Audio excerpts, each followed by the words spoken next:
کیا شرمگاہ کو چھونے سے وضو ٹوٹ جاتا ہے؟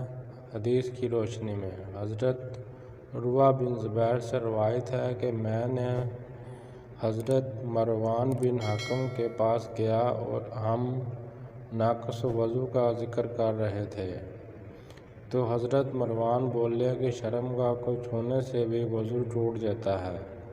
حضرت عروہ نے کہا کہ مجھے اس بارے میں معلوم نہیں۔ اس پر حضرت مروان نے فرمایا کہ مجھے بصرہ بنت صفوان نے خبر دی ہے کہ میں نے رسول اللہ صلی اللہ علیہ وآلہ وسلم کو فرماتے ہوئے سنا ہے کہ جس شخص نے اپنے ذکر یعنی شرمگاہ کو چھوا تو اس کو چاہیے کہ وہ وضو کر لے۔